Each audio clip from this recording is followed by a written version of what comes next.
Salvete omnes, ego sum pater Mislav Pecek, and you're watching Blind Let's Play Warhammer 40k Rogue Trader. I'm a Croatian Catholic Dominican priest, and I decided to delve inside of this grim dark future of Warhammer 40k. I've been having a blast so far, and thank you for all of you who have been very welcoming. For many comments that you're leaving and for the support in general that you're giving. I'm learning slowly, bit by bit, more and more about the quite expansive lore that Warhammer 40k possesses. So, as always, we begin our Let's Play of these Rogue Trader sessions with a short prayer. Let us pray together. In nomine Patris et Filii et Spiritus Sancti. Amen. Ave Maria, gratia plena, Dominus tecum, benedicta tu in mulieribus, et benedictus fructus ventris tui, Iesus. Sancta Maria, Mater Dei, ora pro nobis peccatoribus, nunc et in hora mortis nostre. Amen. In nomine Patris et Filii et Spiritus Sancti. Amen.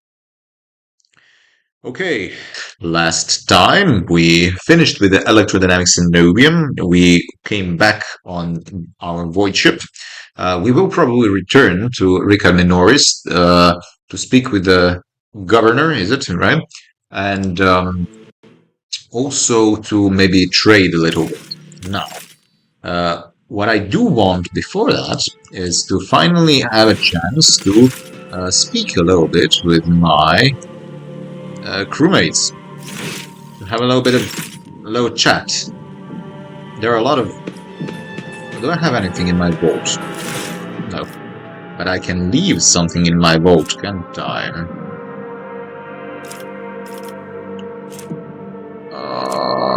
Yeah, I don't have that much loot, do I? Biomancer stuff, I can add to cargo. I actually liked the exploit because I'm familiarizing myself with the mechanical exploit more and more. Just the regular bolter, I'll actually leave it, maybe for Argenta. Stub carbine, leave it just in case. Cracked data slates, add to cargo. Unfinished letter, add to cargo. Okay.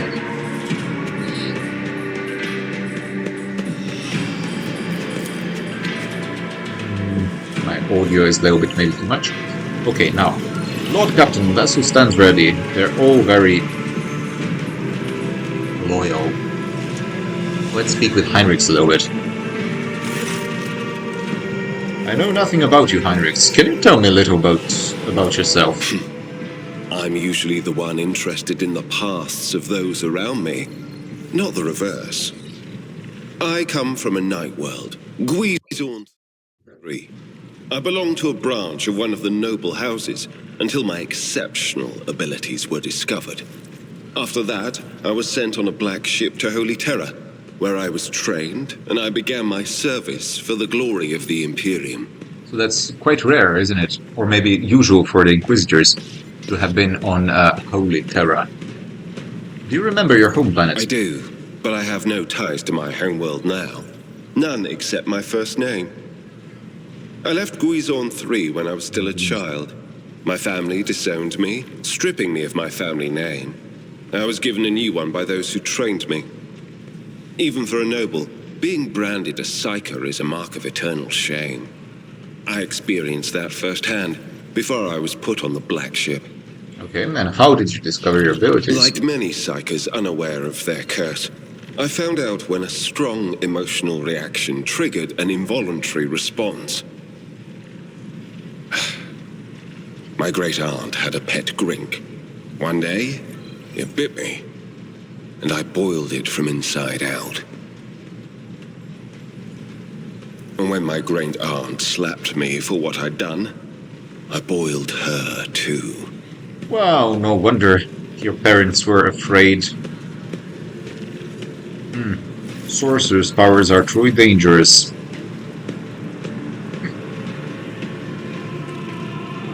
Yeah. When I arrived on Holy Terra and was tested, I was found to be suitable material for becoming a sanctioned psyker, able to bend his curse to his own will. I can assure you that the adepts of the Astra Telepathica were right in their assessment. Hopefully. What's the black ship tone, please? Picture a vast prison ship, filled with frightened, angry psychers who can't control their abilities and who have just lost their homes and their families. Some of them were children and adolescents like I was. Some were monstrous creatures who no longer had the right to be called human, or psychopaths who reveled in their impure powers. Once, when one of the miscreants broke free, those in command simply depressurized the bay and got rid of the culprit, along with the prisoners and crew tainted by him. But even after that, I heard the echo of inhuman suffering and terror that filled that part of the ship. It grieves me to recall that episode to this day. And you were sent to the Inquisition straight after the training? No. First, I was accorded the status of a psyker fit for service in the Imperial Guard, where I then spent several years. It was only afterward that I became an agent of the Golden Throne. Agent of the Golden Throne. I guess that's one of the names for Inquisition. Okay, thank you for the info. And how long have you been in the Inquisition? Since the day of my initiation as an acolyte. So, decades. Oh. How many real years it's been, it's hard to say.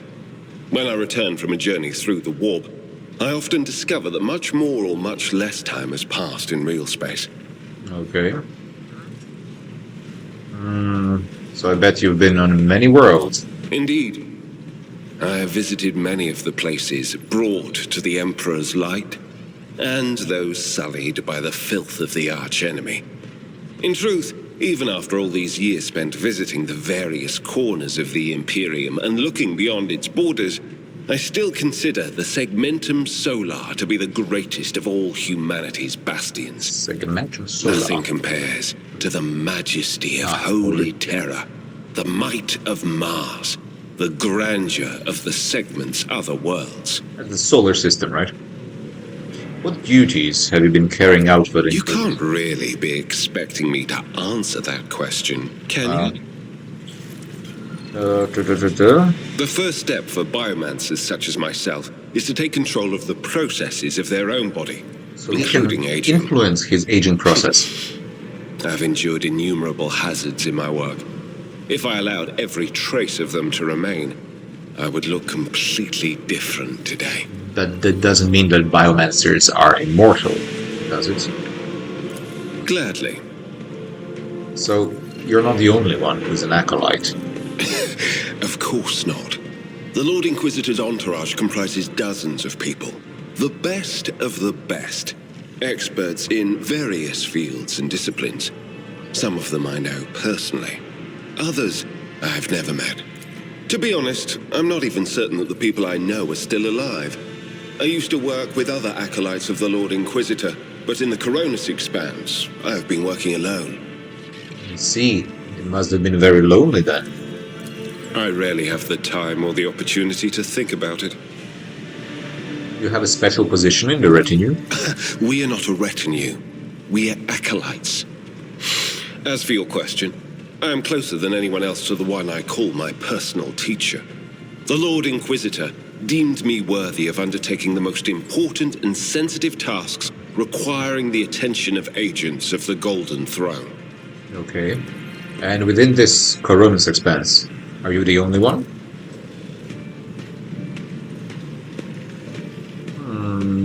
Okay. I guess not. Or maybe yes, and he's Such sad as? because of that. What can you do as a psyker? The Lord Inquisitor was most insistent that I master the discipline of Santic Demonology. I use my faith and my power to Now that's an crush the oxymoron. enemies of the Imperium. Servants of Santic Chaos Demonology. tremble at the sound of the Emperor's name, uttered by my lips. I am also a skilled biomancer. I can manipulate bodily processes. Sometimes, Sometimes I resort to those skills in the course of my work, when it is necessary to make the subject of an interrogation more cooperative. Right. So you're an instrument of torture, more often than not, it would seem. As soon No. as we dock on Footfall. That's assuming, of course, that the von Valancius dynasty is committed to serving the Golden Throne, Oh, as it should be.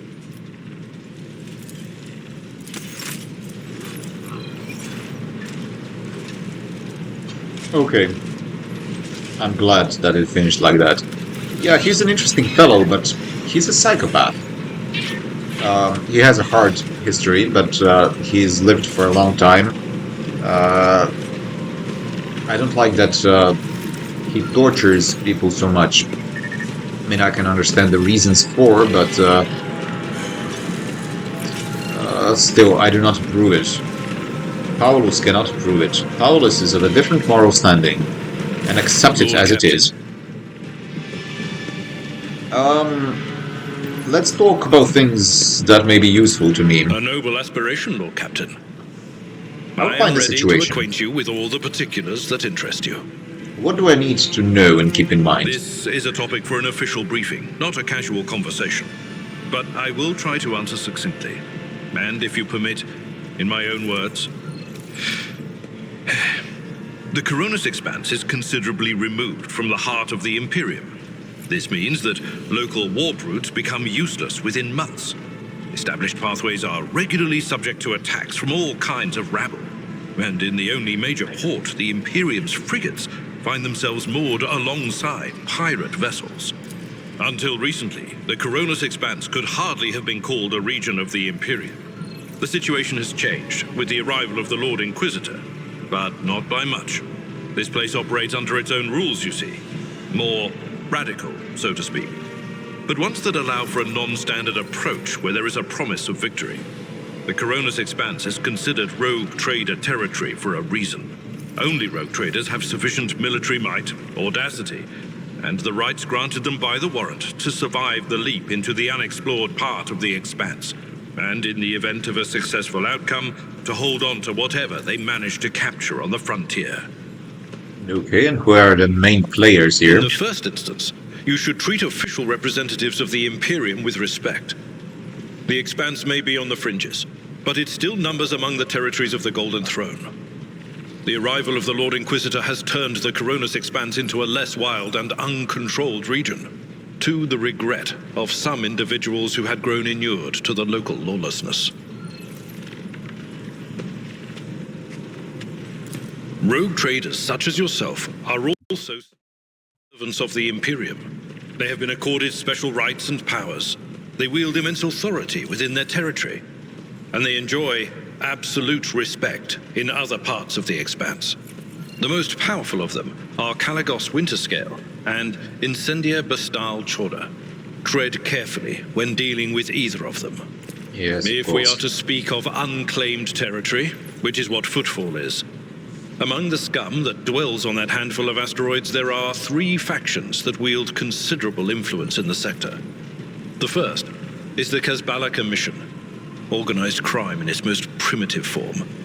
It holds sway over the Liege of Footfall and has links to rogue trader Winterscale. The second faction is an offshoot of our shining ecclesiarchy, followers of St. Drusus. They are actively building their forces and hold influence over rogue trader Chorda. And finally, the third faction, the Explorators, a wing of the Adeptus Mechanicus. They are willing to die and kill for the secrets of the ancient technological heresies that are hidden among the stars of the Coronis Expanse. Yeah, this is we're repeating basically the things that we know, but it's good to repeat them. It's been quite a while since I heard it last Lord time. Captain, I am no admirer of fine art. But when we next find ourselves in a civilized port, with time to spare, I will promptly find an artist and commission a portrait of the individual to whom you refer, with a hole between the eyes. Conrad Voigtveer. That he committed his treachery and escaped with his life was an unforgivable oversight. Yes. We both served Lord Captain Theodora for many years. Oh, we'll find him and probably. we never saw eye to eye. Certainly. He was brash. He was never afraid of assuming responsibility, and he willingly took on difficult tasks. I am loath to admit it, but the von Valancius Protectorate continues to reap the fruits of his labors to this day. His service always garnered my respect. But everything else about him made me want to wring the neck of that two-faced snake. If you are taking comfort in the thought that we will hear no more of Conrad, prepare to be disappointed. You thwarted his plans, his meticulously plotted and nurtured treachery. He is sure to attempt to strike at you, and he will use his contacts and knowledge of the Protectorate to do so. The only question, Lord Captain, is whether you will be able to anticipate his next steps. Yeah, I probably will. I bet I have better connections and more power as a rogue trader. As you wish, Lord Captain. I just have to be careful.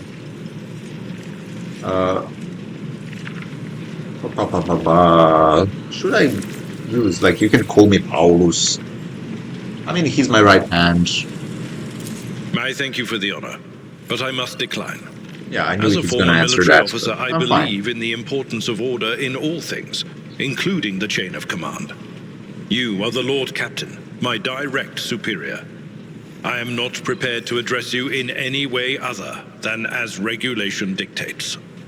Okay, until next time, Seneschal. Okay. Where should I talk next? Who are you? Bridge Technomat.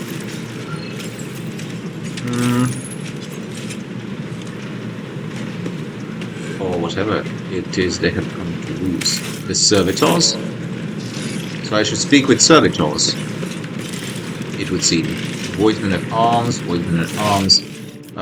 Let me go and speak with my ladies over there before I go down to servitors. But even before that, maybe him. Hello. Tall man, appears to be ruined, very young. Okay, you are a Voidborn. That I am. Born into a helmsman clan and with the powers of a chartist vessel. Studied a family trade until I was 15. Then my entire clan was butchered in a mutiny by lower hold scum. They spare the young ones. Of course they did. Kids with implanted connectors make great navigational servitors. But I was having none of it. They weren't going to make a servitor out of me, so I escaped into the crawlways. And then I spent months picking them off, one after the other. You got me talking up a storm anyway. Yes, I'm a Voidborn. You can finish your story. Interesting story. Not much to tell. I gutted everyone I could get to, and then I fled upward to the middle decks. That's where the older operators took me under their wing. They have apprentice hostmen of their own up there, you see. Nobody asked me any questions, so I stayed. I grew up, trained, got smarter, then ended up a junior helmsman. A dozen years later, Danrock spotted me and lured me away, the cheeky blighter. Okay. Are you familiar with a ship by the name of Fiery Reckoning? I heard the name. That much I'm sure of, but I can't recall the details. I wonder if it was part of that operation that the late Mort was in charge of. If it was, then there's nothing I can tell you, Lord Captain. The whole thing was kept under wraps. The best chance would be to ask the High Factotum. Maybe some of his treasury records have mentions of this Fiery Reckoning. Okay. What can you tell me about the other officers? Good-for-nothing wasters, that's what they are, each and every one. Take generous Danrock, that pride-born weasel. He fawns over the officers, but some of the deals he makes will get him burned alive. He drags other people into his schemes, so they can take the fall for him too. One of my junior helmsmen was ferrying goods from Footfall for him. He got caught by the Seneschal and ended up in the Void Patch. Danrock couldn't care less. The Voxmaster, another Tollyman like the last one, Void arrest him, is no better. She cut off half the Vox channels the day she took up her post. So the Vox systems were damaged and the Engineerium had no contact with the other modules. How am I supposed to steer the ship? Collect the COG's reports with the power of my mind? First Officer Versarian. I can't stand him. Like every Navy officer I've ever met, he doesn't know a thing about controlling a vessel in the void, but he puffs himself up all the same and throws his weight around. Me and him had to have words a few times before he left me alone. Thank the Emperor Lady Theodora trusted me more than the Seneschal when it came to helming a void ship. Then there's that woman, what's her name? Klaas? Lady Theodora brought her along wherever she went, and look what happened with her. I wouldn't be surprised if it turns out it was that witch that delivered her to an early grave, just like countless souls before. I don't see why anyone would want that walking calamity on their ship, but some would disagree. They say she's friends with young Ptolemy, you know? Or at least, she used to be. And do you like anyone at all? What kind of a question is that? I like you. Lady Theodora before you. Where would I be if I was making cracks about a rogue trader? Ha! I don't want to die just yet. Yes. Do you really like me or just my position? Now that's a question. But he's honest, and honest people are usually loyal people. Lord Captain, I mean no disrespect, but you'd better find someone with a knack for conversation like Tolimar, the new Voxmaster. I ain't the talking type, I just get off the ship where she needs to go. Best let the folks stick to what they do best. Fine. Goodbye. Been nice speaking with you. You, servitor. What you doing? You fixing that right? All the skulls in place? Yeah? No cracks in the skulls? You're pouring concrete all over them to make them all solid? That's fine. Bridge officer, what do you say? The servitors? Okay, I'll go to the servitors. But before that, hello Argenta, what's up? Greetings. Greetings to you too. She radiates energy. With her dark eyes shining and a slight blush to her cheeks, she's reciting a prayer and looks at you. Only once she has spoken the final line. Thank you for the conversation. Yeah, seems nothing to say to her, unfortunately, or she has nothing to say to me. Oh, there you are. First Uwe. Hello, Uwe. You're not very conversational, but fine. Words cannot describe how boring the bridge is without our stimulating conversations. Oh, I have a feeling you've taken to liking my mustache way too much. We'll see. I have to carefully avoid romancing Cassia without her feeling offended. Tell me about yourself. I am a part of House Orselio, an ancient dynasty of the Navis nobility. Since time immemorial, our family has served to advance knowledge, pushing at the boundaries of the dark unknown.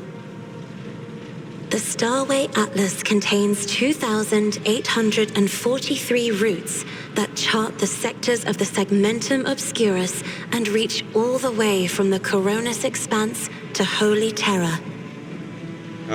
Yeah, that sounds boring. Can you tell me a little bit more about you, not the family and this? You wish to know about me? I suppose I can help you with that. What would you like to know? So, you never lived anywhere other than Uruk 5? Hardly. According to the chronicles of the house, I was born on one of the Orselio worlds. Oh, what was it? Please forgive me, Lord Captain. My childhood memories are too vague.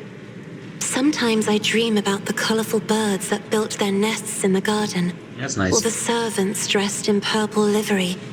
Or the blue fog that rolled over the lowlands behind the palace.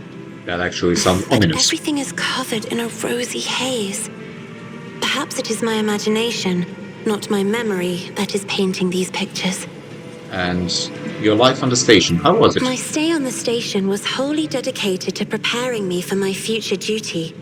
Astromancy, astrography, numerology, the histories of my house and the Imperium, as well as other disciplines. For many years, dozens of instructors tirelessly prepared me for my destiny. And once a year, Great Regent Alronto would come to the station. He would entrust his beautiful vessel to my command, so that I could master the practical aspects of our art as well. You have friends. I mean, for chit-chat, or when you feel sad, someone you can talk to. Not your servant, but actual friends. The Regent gave me a bird from a sunlit planet once. Okay. I tried to befriend it and make it sing, but for some reason, it refused and died soon after. Interesting. The instructors were too respectful of my duty to my house to waste precious time on idle chatter. Aside from them, there were only servants on the station.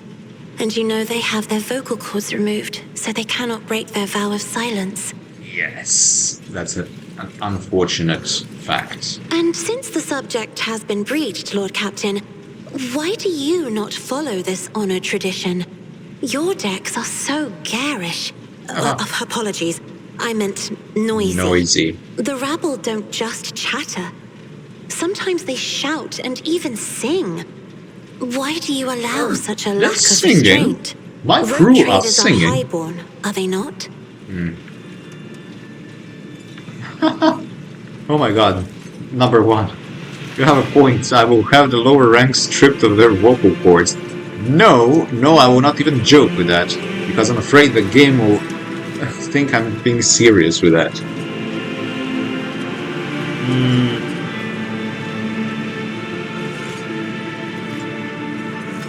You may find it difficult to believe, but the practice of depriving servants of their voice is not particularly widespread outside House Aucelio. Number 2.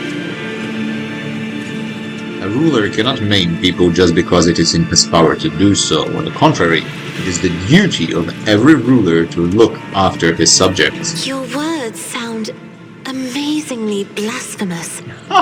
If a ruler's duty dictates the need for violence, would dispensing it not be their responsibility? I will contemplate your answer in solitude. She's confused. Okay, your third eye. We always conceal it. The Navigator's open eye is baneful to whoever the warp's ruinous shine falls upon, and therefore it is the symbol of our power. We are the guiding stars of humanity, found worthy of an uncommon gift, and one of the duties that we bear is to guard our eye, even from wayward glances that may bear evil. Besides, I am aware that lesser servants of the Imperium may find our appearance repulsive. The Navigator gene twists the features the rabble are used to seeing, and the magnificence of our role cannot be grasped by their feeble minds. Yeah. What's the best response? I will not do an evil response or mean response, but neither a romantic, so simply, you do not look repulsive, Cassia. Perhaps my appearance does not terrify you right now, but this will not always be so. The Navigator gene is unstable. My body is going to change over time. And only the God Emperor knows exactly how. She's afraid. She's young. She's pretty currently. And she's afraid of being ugly to the world, of being rejected, of being repulsive. I can completely understand her pain. It's actually well written. What does it feel like to guide a vessel through the warp? It may be difficult to describe. You see, every navigator perceives the warp differently. My mentor, Great Regent Alronto, always described his travels through the Immaterium as a journey through a vast wood with countless paths. And I, assisting him in the first voyages, futilely tried to follow his example. But the wood would not reveal itself to me. Okay. But everything changed when I found my own key to this mystery. You see, I've always brightened up my rare moments of leisure time by painting. You may recall there was a workshop in my chambers. As soon as I imagined the warp as a blank canvas, an indescribable feeling came over me. I moved the brush, going deeper and deeper into my own painting. Visions were hidden within the vibrant colors of my palette, and something inside me knew which should be brought out and which should be left behind. I woke up several days later, after the voyage was safely complete. Interesting. The Emperor graced me with a gift. I can see inner life in addition to the mundane. You cannot know that a fruit has rotten from the inside until a blade slices it in two. I can see the rot from far away.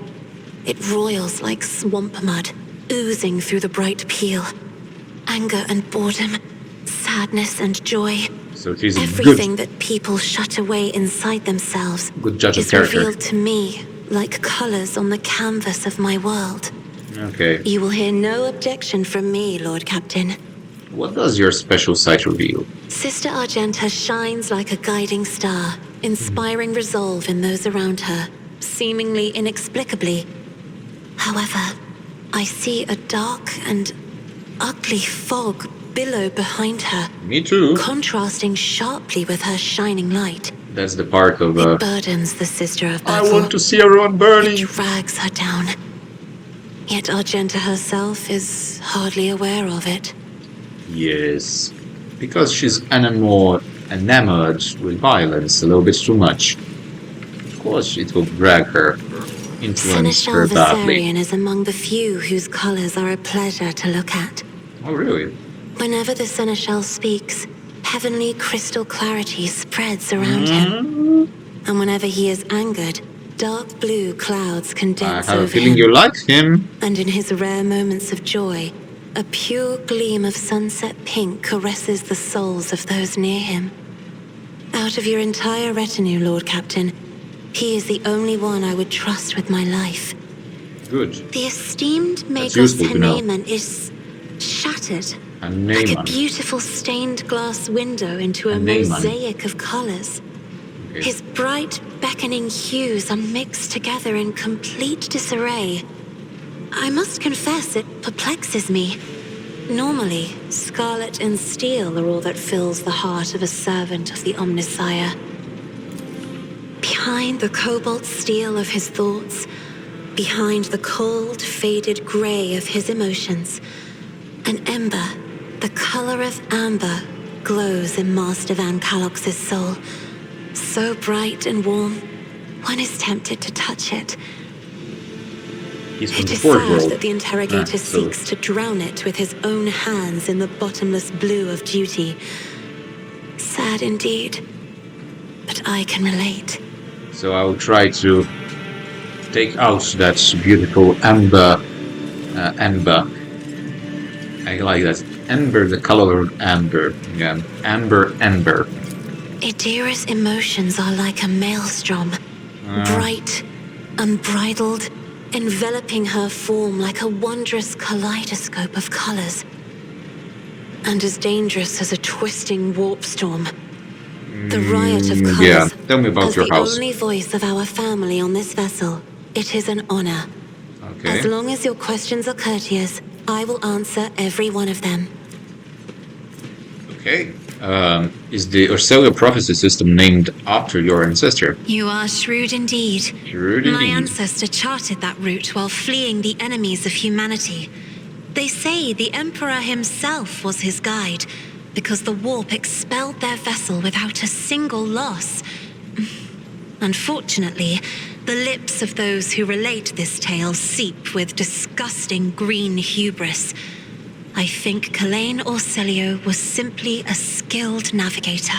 Who's the ruler of the house? Just as a rogue trader stands at the head of a protectorate, a Novator heads a navigator house. Novator. It is the Novator who decides where to look for alliances and which Always path their bloodline is destined to Pronounced tread. Novator. For Novator. our house, the transfer of power to a successor is currently underway.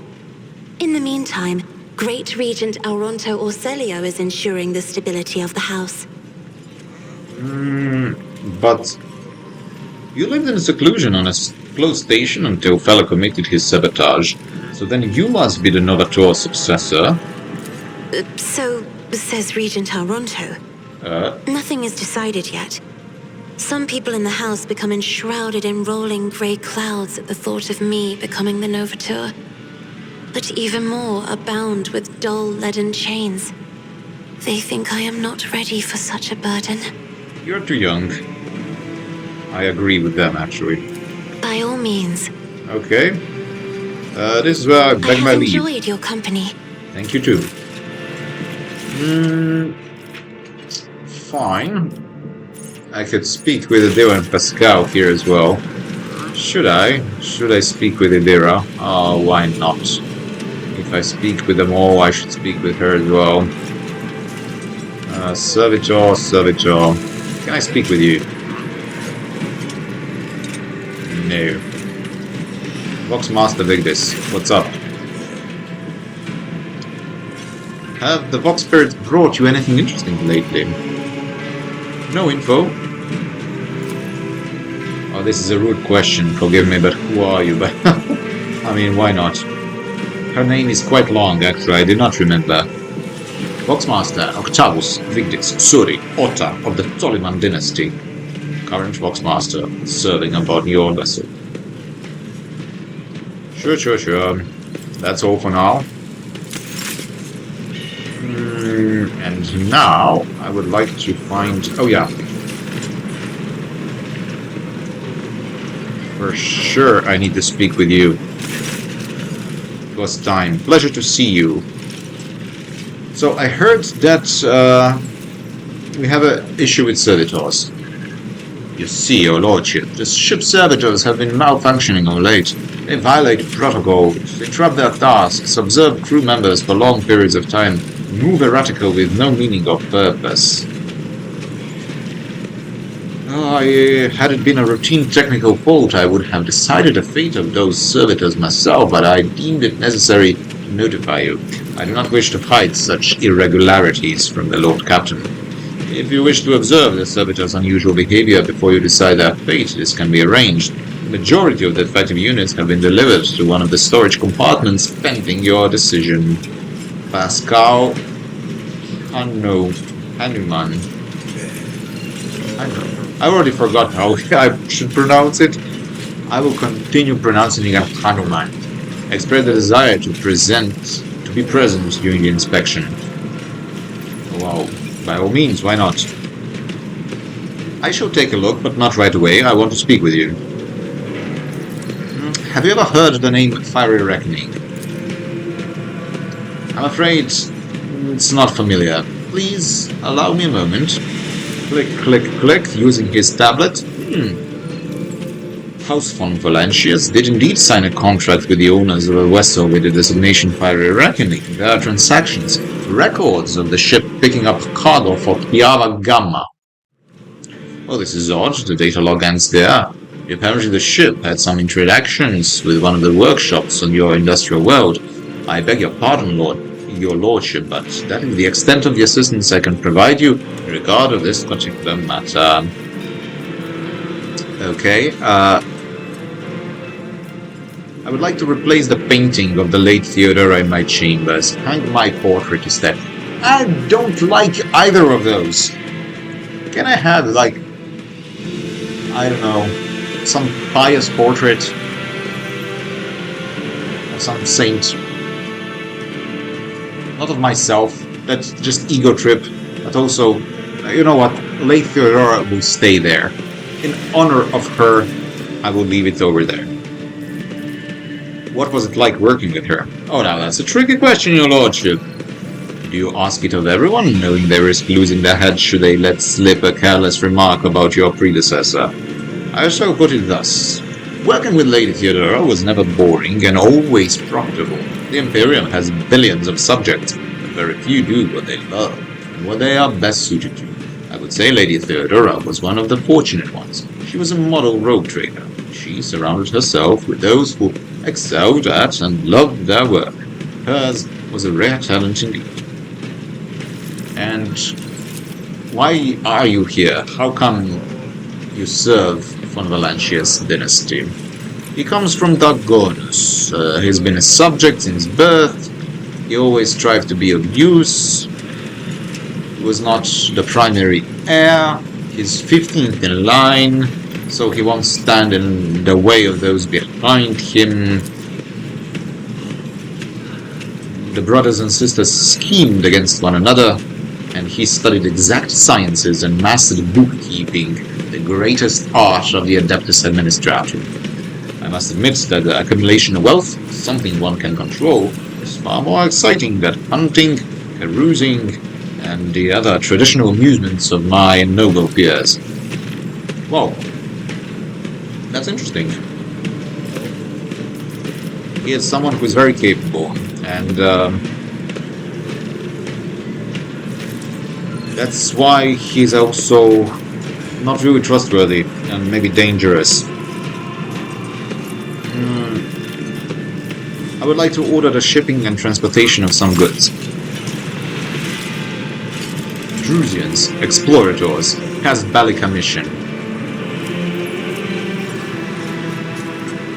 This is the Tech Priests Company. Drusians are following of cults of St. Drusus. Mankind's Crusade, Fellowship of the Void, Imperial Navy.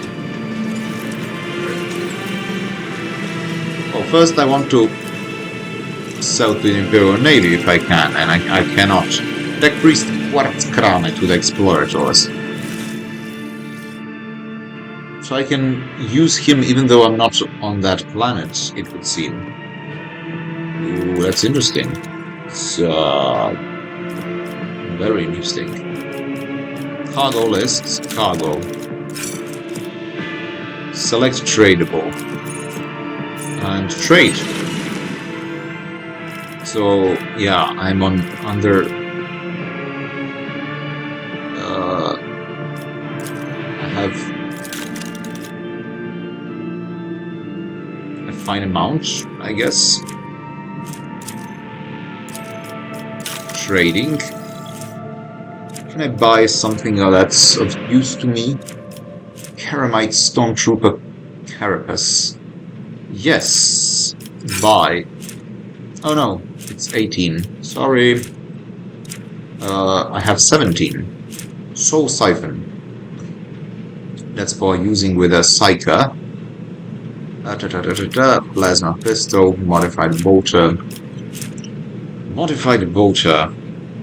That's... oh, it's two-handed weapon. Right? And... just Bolter 9 to 14. 7 to 12. 4, though. 3. Range 12. 10. Max ammo 14. Max ammo 14. I don't know. I don't think it's better than a regular bolter, to be honest. Yeah, but sure, I'll buy it.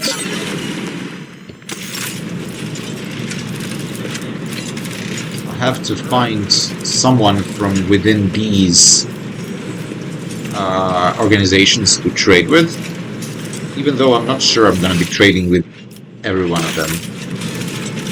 First, I'm going to speak with Idira and then go to the servitors. That's fine. And Pascal, maybe. Idira.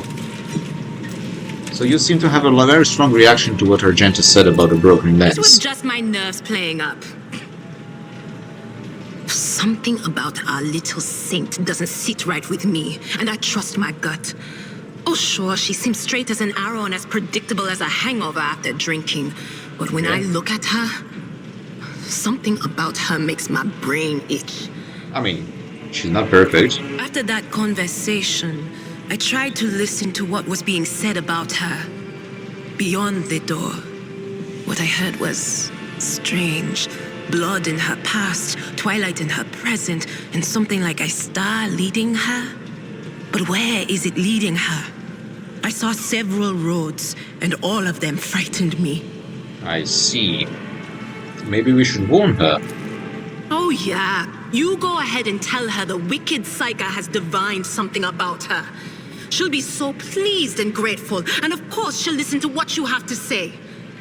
No, that would be pointless. And anyway, I'm not even sure what it all means. Maybe the danger is to her, or maybe the danger's coming from her. You'd like that because you don't like her. Oh, feeling is mutual, yeah. Oh, you detect concern, even a hint of pity and compassion. Well, that's nice. What's it like being a psyker? Lord Captain, forgive me, but it would be like talking to... Oh, thank you. Every Psyker feels their connection with the warp in their own way. One person might see spots and shadows out of the corner of their eye. Another feels fingers running down their spine. As for me, I've got a door in my head. Okay, One that's how do you live open, with the whispers in your head? training, habit, and a little amasec and a couple other things you can get It's a on the drink, lower right? decks. If you put all Yeah. those together, it makes things bearable. Sometimes I even wonder if I'm imagining half the voices I hear. You What know, would happen? when life on board gets a little boring. If your door As a- burst open. Well, if the door opens, that means somebody's planning to come in, right? Yeah. But screw them. They're not coming through. Trust me. I know how to keep my valuable head locked up tight. Do Only you? losers who are afraid of their own gift lose control. Or idiots who never figure out what they are before it's too late. Or little kids who want to play around with their shiny new toy. If you don't know the limits of your abilities, or you're always bouncing around in your own head, that's a recipe for disaster. Huh. Can you see my... No, I don't want her to divine anything from me. I don't like that. Using demons to predict my future. No. Hell no. Sure thing. I care for you, but... I actually do not approve of you using psychic powers. Use a gun. I can use a gun, you can use that too.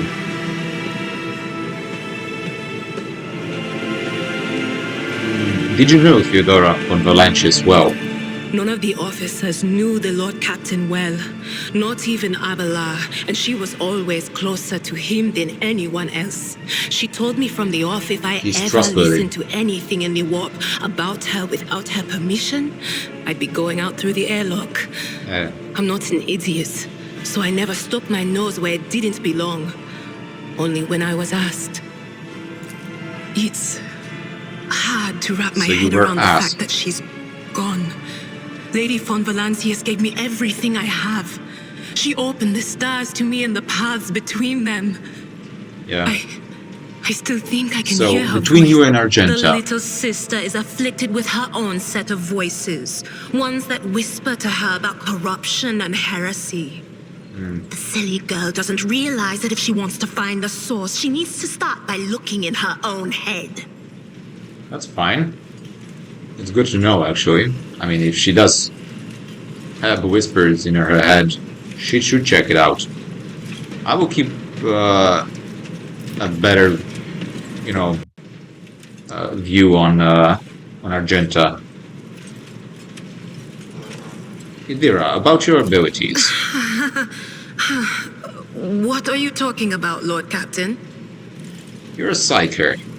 As far as I know, you're only granted the right to live with the Emperor's blessing. Have you been to Terra? Look, Lady Theodora couldn't care less if some eggheads measured my brains or So not. that's a no. It's not about the seal on your forehead, get it? It's about what's in your gut. If it's rotten or not. My gut's stronger than the adamantine on this here ship. And my implants are better than the ones they put in you on your Terra. If they weren't, I wouldn't have lived as long as I have. Okay.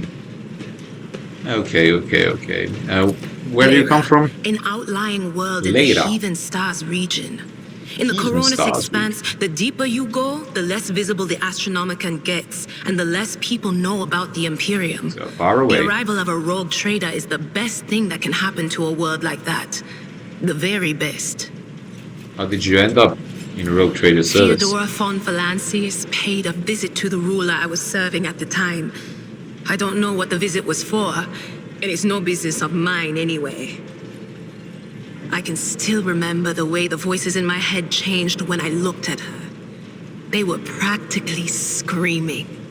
She had so much behind her, and plenty ahead of her too. As I gawped at her, all of a sudden I heard a whisper. A hint, a suggestion, nothing more. But I know the difference between idle chatter and a real threat. I seized my chance and approached Theodora. I managed to whisper a couple of words in her ear before the wardens dragged me away. They beat me and locked me up. No wonder. It wasn't my place to converse with outsiders. And then Theodora's people came for me. They broke down the wall, butchered the guards. Also, I could tell them my warning in full. So I said the rest, but I didn't want to go back to my old life. And so I entered the service of the Von Valancius dynasty. So Theodora was kind of crazy in a way. Have you ever been off the chip, actually? A few times. Not many. And if I think about it, why would I want to? I've got everything I need here. All the whispers I hear are familiar ones. They almost feel like family. And if I want to hear about the nightmares off the ship, I can. After some Amisec. But don't go getting the wrong idea. If I have to, I'll follow you to the edge of the galaxy. Okay, you seem to be loyal. It's an out-of-the-way planetoid between two faint stars. On Lyra, a dozen local tyrants fight over 5 measly continents. But they use everything they can to win. From poison to psychers. I haven't... But here on the ship is a different story altogether. I saw more wonders in my first year serving Lady von Valancius than I'd seen in my whole life on Lyra. Like my first journey through the warp, I was in bed for 3 days. I felt like supernovas were exploding in my head. I only found out later that I'd gotten off easy. Just through the bulkhead in the bay next to mine, a whole team turned into... Look at me rambling on, Lord Captain. Okay. Pay no attention. You never finished the story. You can do it, you know. It wasn't like it was a very fun trip, Lord Captain. But look, if you want to be entertained, I'm the woman for the job. I'll entertain you with one of the stories from my collection, no problem. But if you want to hear about the time I melted everyone in the bay next door, well, I just don't really want to go into the details that's on what that happened. one, all right? Okay, I don't want to hear about it. Let's talk about course, something Lord else. Captain. Actually, I must take my leave. Of course.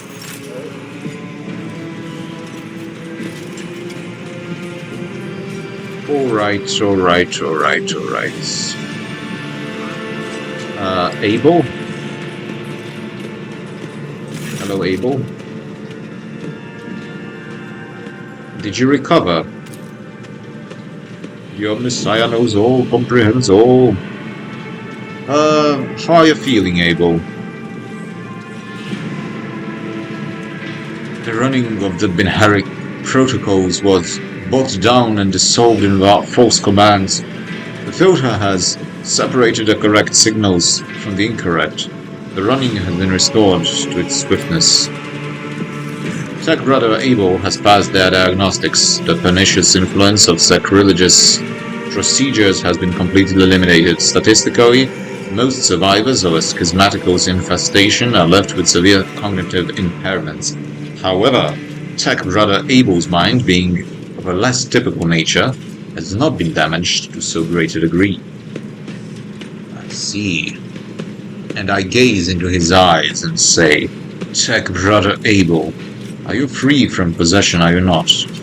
I trust that you pose no threat to my ship.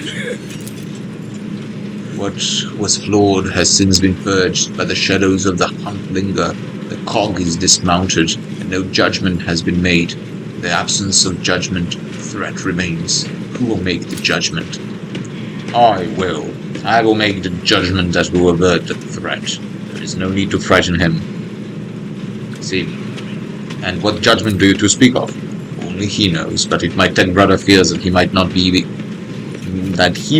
make the right decision at a critical moment, then I will do it for him. What troubles him?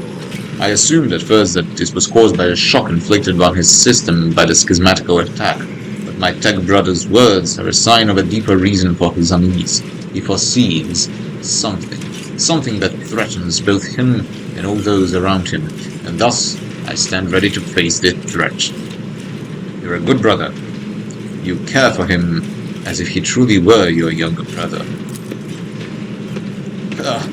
Tech brother Ebo is harmonious and harmony's beauty. Is it so strange an urge to protect beauty from the horrors of the grotesque? But he's not the one you were hoping to find. Answer unknown. I am registering a kinship, both between our identifiers and one that is more profound.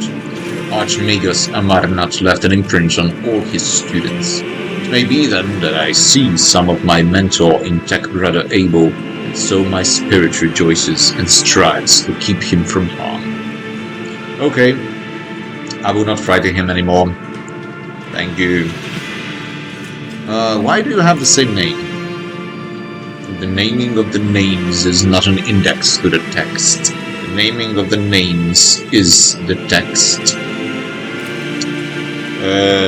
Yeah, his answers can be enigmatic. His mind works a little bit differently than ours. He thinks in harmonic imagery and notices the symmetries and proportional relationships in the world around him. Poetry would be the closest analogy to how he perceives and interacts with reality. Okay, well... Abel, could you please explain what you mean? I never imagined there could be poets among the tech priests. Why not? Technolingua is rhythmical and possesses a broad semantic scope, and some of its more sonorous dialects lend themselves well to individual and symphonic declamation. And do you understand what Abel is referring to? Negative. However, I will hypothesize. Tech brother Abel is seeking to convey the idea that our matching identifiers are not the key to some vital data point. They are, in and of themselves, the vital data point. At this stage in my analysis, I can draw no useful conclusions from this proposition. Okay, so their last names are not like signs that point to something, but they are something that is being pointed to.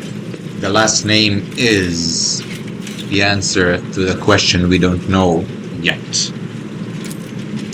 However, the very fact that said brother Abel is trying to hint at something points to him either being better informed than I am or having conducted a more in-depth analysis of the situation. That is useful information. Okay. Are we overthinking it? It doesn't matter why our names are the same. What matters if they are the same? Is that what you mean? No, he doesn't mean that.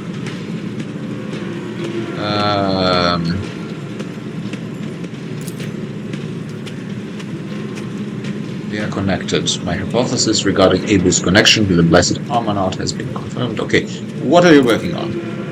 We catch the soul of the light in the solar wind. We look for the footsteps of the Omnissiah left when he walked the desert. This is the Oneiromantic computation procedure. The depersonalized minds of these machine servants are in a data dream, processing enormous arrays of assorted data and aggregating them. Virtually all results of such synthesis are scrap data, but occasionally we have noted coincidences whose exactness defies logic. It is an extremely rare and venerated form of statistical augury, but tech brother Abel is adept at this form of appealing to Deus Mechanicus. Okay, logic. Look for logical connections within the data. Most of the runes are devoid of any meaning, but you notice a few among them that combine into formulae and computational graphs. Abel peers at you inquisitively, then shifts his gaze to the vidscreen, and you could swear that a light smile lights up his face under his respiratory augmentic. The crystal is exquisite in clear water. Deviation from the cycle's trajectory has been increased, as was Amanat's wish. Okay, he's happy. Tech Brother Abel has dedicated a lesser area to you. The piece is distinguished by a high degree of acoustic harmony, as is fit for use of a motto, auxiliary identifier, or epitaph. Well, I bow to you. Thank you very much, Abel. The gift is disproportionate, but it does signify a personal affinity. Well, thank you. Why do you do it? It is how we execute a quest for knowledge in the hope that a machine god grants us an epiphany so that we may discern a logical connection in a mass of absurd data which will propel our comprehension forward. Okay, let me inspect the machine. So, the hair has been removed from the servitors' heads. Cerebral augmentics cover their skulls. Eyes are closed, lips whispering, hundreds of lines of symbols containing information scroll down the width screen. Abel Hanoiman. Hanoiman? Yeah, maybe that's it. Appears at it. My interest in this subject has been exhausted, so... Pascal, did you hear what Abel said? It seems that we have contributed to Ammonite's design and deviated from the cycle. What does that mean for you? We follow a path charted by a great mind, but that path leads to dark places. The cycle has the advantage of predictability. Abandoning it will plunge the collective into a perilous space of uncertainty, which will inevitably lead to disasters and the risk of universal annihilation. The doctrine of discontinuing the cycle may herald good things to come, or it may be a death sentence. Only the Messiah knows all and comprehends all. Others are mere prophets who interpret his wisdom, It is better to meet the challenge of change and perish in failure than to rot alive. As flawed as the status quo is, it helped us survive. Is that not the promise of every heresy? Let's renounce our path, distort our doctrine, and head out towards what looks like a better future, but actually only has danger and grief in store. Oh, okay, that's a good answer, actually. That's definitely a good answer. A good Catholic would answer that. Change is needed, but not in fundamentals, not in principles, you know? We have to have unity in the things that are essential. We have liberty in things that are dubious or not as essential, and love in general, you know, that's what St. Augustine said. This statement is true. Many dangerous philosophies appear impeccably logical, yet have dangerous defects that their creators were unaware of. I will take my leave. Ta-da! Pascal, do you want to speak with me? The Messiah knows all, comprehends all. So you say. I want to know the truth about you. The request is approved. I did conceal certain information. I was a student of Archmagos Amanat, but I committed an act of betrayal after he deviated from sacred dogma. What did he do? He fell into schism and challenged the sacred boundaries of knowledge. The blessed Amanat claimed the limits of what is permitted must be expanded, because by refusing to explore certain law, we find ourselves in contempt of the seventh universal law. Gnostic. Comprehension is the key to all things. Nice. The poor blessed Amanat fell into the heresy of Gnosticism. It's not the schism as much as it is a heresy, actually, if we look at literally the meaning of the words. Huh? I mean, it can be like a schismatic behavior, but... My mentor put forth a thesis claiming that we have stagnated that ritual is now nothing but a cage for souls and forced worship of the Omnissiah. He sought to break the cycle of mindless repetition because he saw the inevitable demise of our faith and all humanity at the end of it. Right. When you say he saw that, what does that even mean? Who showed in the vision? That's the question. His own imagination or some warp entity?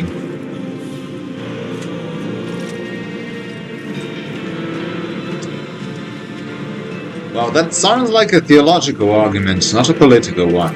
Even those who have ascended to the Omnissiah's wisdom still bear the seed of imperfection born of their flesh.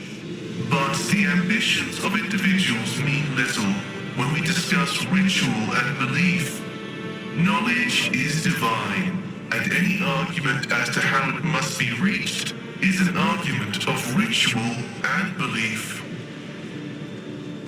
I would not say that knowledge is divine. Knowledge of the divine could be divine, but knowledge of the things that are transient are not divine. Knowledge of nature are natural knowledge. Divine knowledge is divine. How did you betray The Amarnath? teachings of the blessed Amarnath spread, and word of it reached the conclave of the Cognizance fleet. They recognized his teachings as tech heresy. Many tech priests suddenly vanished or were subjected to servo penance for minor transgressions. The students of Amarnath, whose number included many enlightened and respected tech priests, resisted.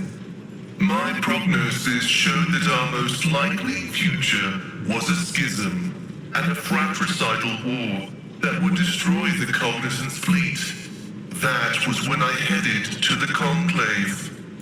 I confessed and handed the information about my mentor's research over to the Conclave. Brazen and thematic studies of the Forbidden Law. The Conclave could use that data to summon Archmagos Amarnath to stand trial and compel him to repent on pain of excommunicate traitoris. His subsequent fate is unknown to me. Wow. What to think of that? That was rather callous of you.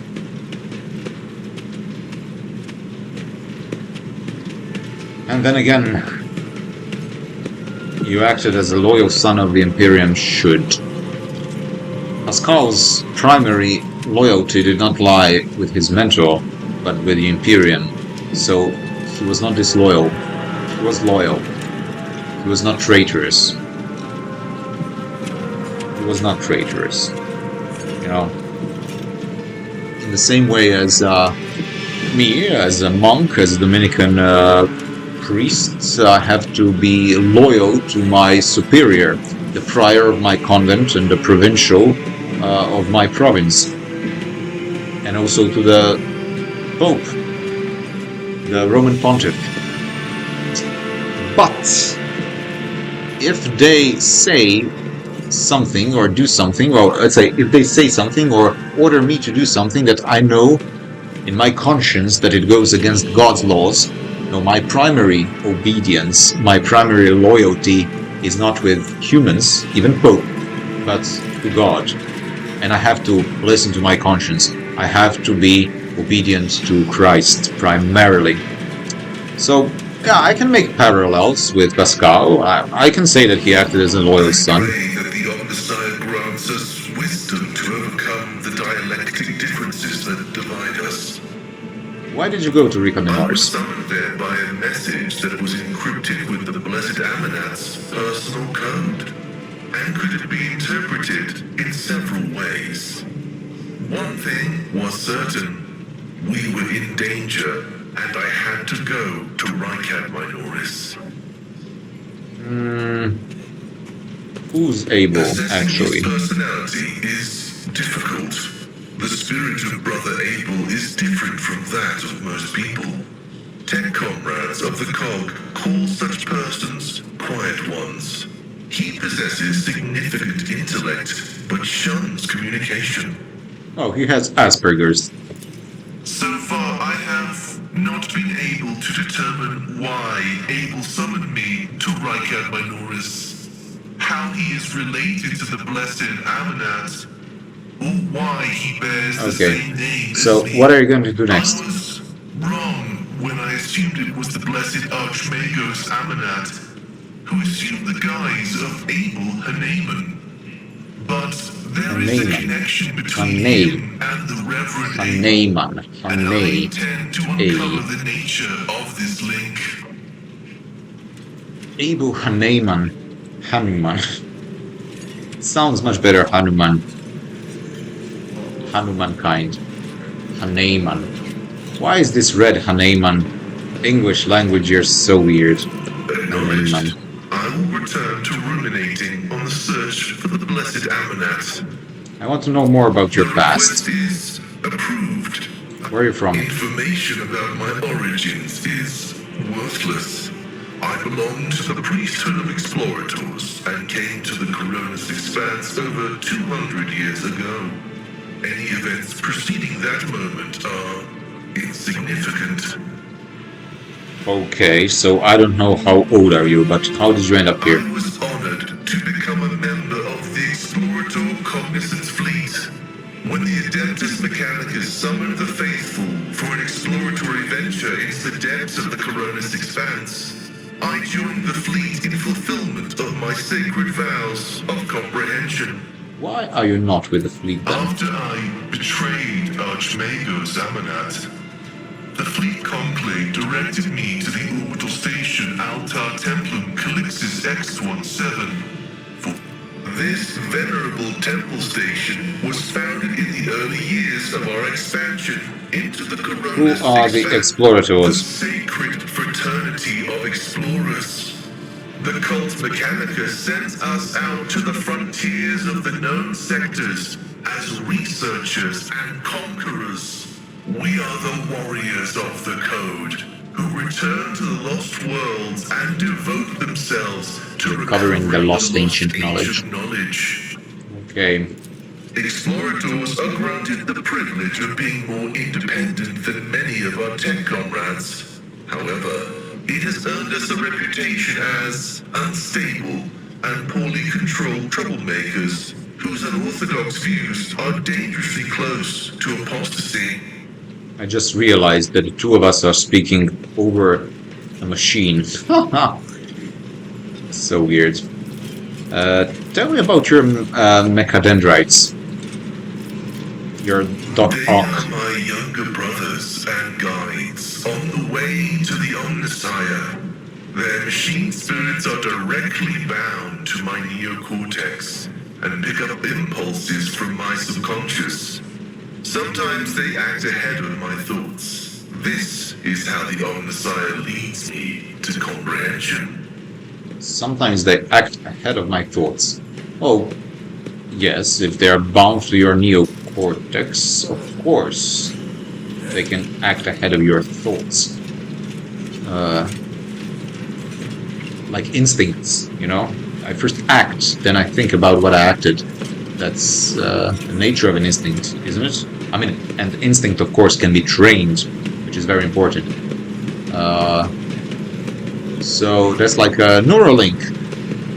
Acknowledged. Acknowledged. Yeah, I have to ask you, do you know anything about the servitors? Information about the incidents has been detected in the catalog. The incidents have been acknowledged as insignificant.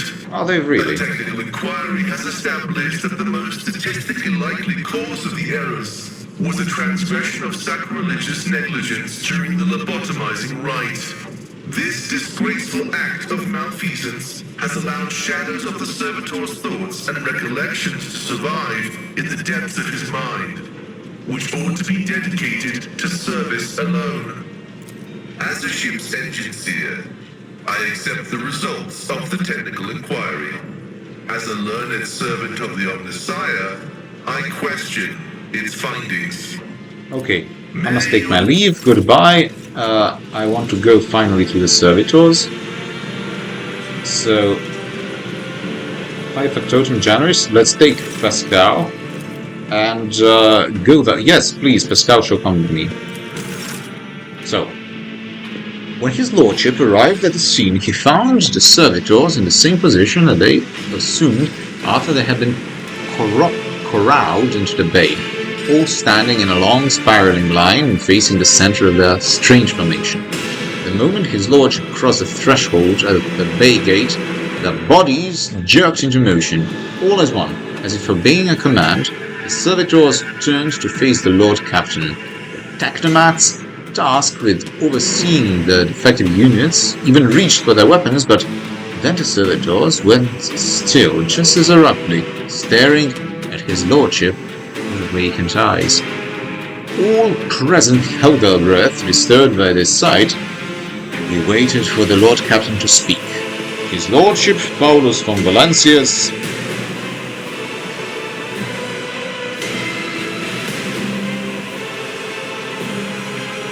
gestured for his Enginseer Prime to study the servitors.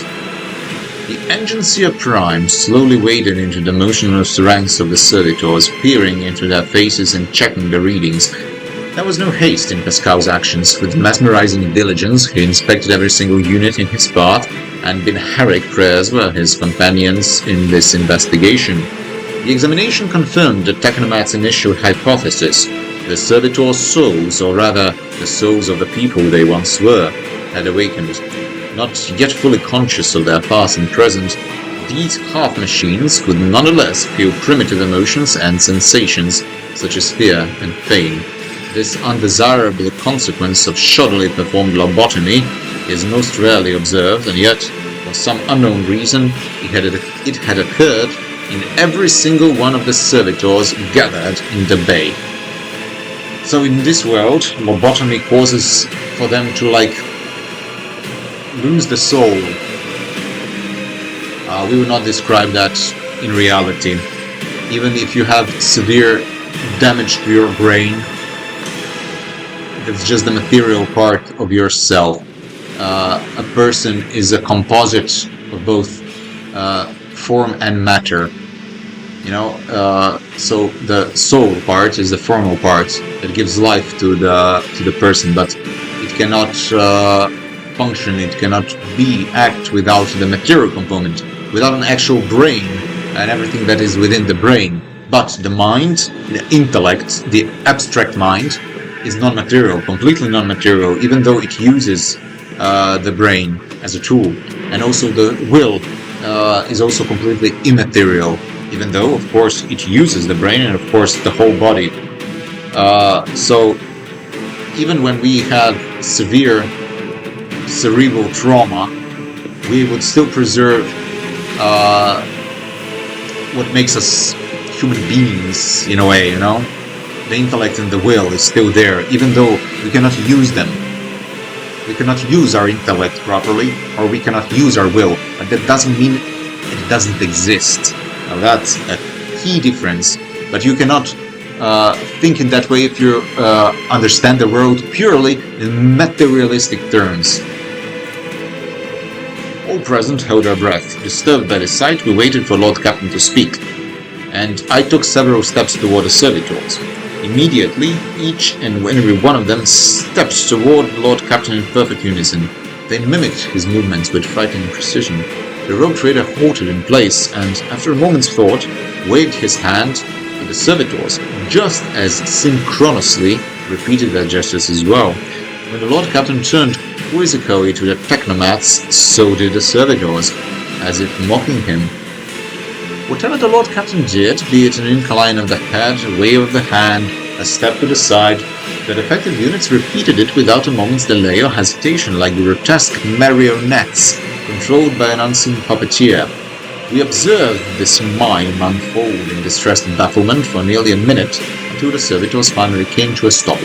Not sensing any threat from them, the rogue trader approached with confidence. The Lord Captain examined the servitors. Well, of course I will examine them. So it was I who prompted the entire inspection. My duty to follow the Lord Captain. High factotum. Oh, he writes all this, right. As we stepped closer, we noticed a fascinating irregularity. Servitor's pupils, normal as still, were shaking wildly. The bulging veins were pulsating under their copper collars, inscribed with their past offenses. It was as if those mindless half-machines were locked in a perpetual state of extreme tension. A visibly shaking technomat behind us proposed that the human souls had awakened within the servitors' bodies after a long slumber deep within their lobotomized brains. That's a ghost in a shell in a way of thinking, like soul is within their brains. No, it's not. It's a very Platonic way of thinking of reality. And most people do that, but it's not really scientific. Aristotelian perception of or Aristotelian way of looking at the world is much more adequate for explaining how it functions. Formerly bereft of intelligence, they attained awareness, feeling, and understanding. After a pause, the technomat added that the servitors used to function properly and that no one had been able to explain the change in their behavior. His gaze still trained on the motionless but animate half machines and half people. The Lord Captain stepped away.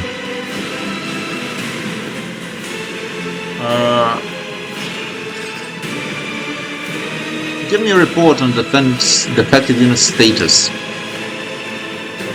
The Technomat's long-winded detailed report could have been summarized in a single point. Despite the servitors' abnormal behavior, they were still capable of carrying out tasks, therefore the circumstances did not call for their termination. Okay.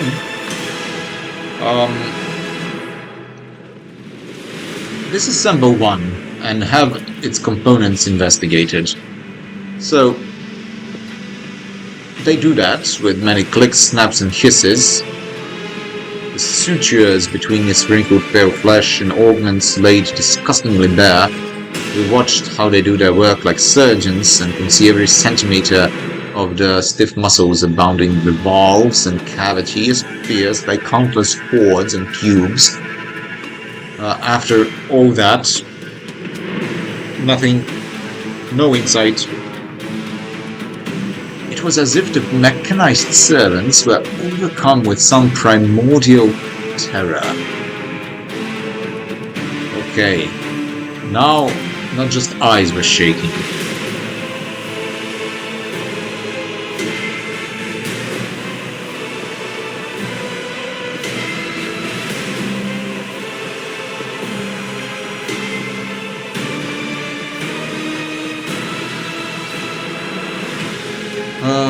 Dogmatic or iconoclast. Dispose of them so that their human souls may be released from the torment. Have mercy on them.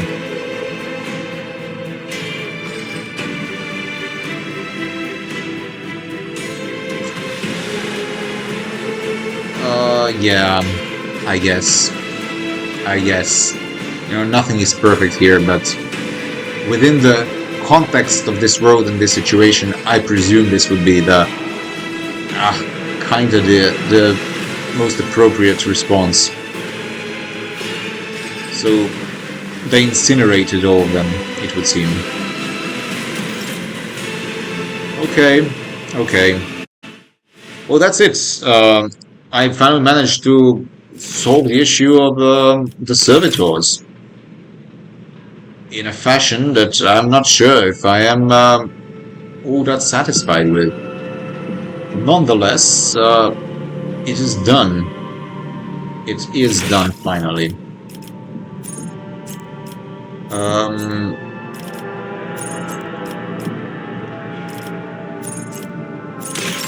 Okay. So that's gonna be it for today's Let's Play. Thanks for watching. We spoke with quite a lot of our teammates on the ship. Now, in next session, we're going to be going down to Rica Minoris once more, hopefully for the last time, and finishing the business that we have with the governor. Hopefully, I will have the time soon, quite soon, to finish that episode or this chapter of the story. Pax Vobiscum, thanks for watching, God bless you. Share, like, subscribe, and all that comes with it. And see you guys next time. Thanks for watching. Bye-bye.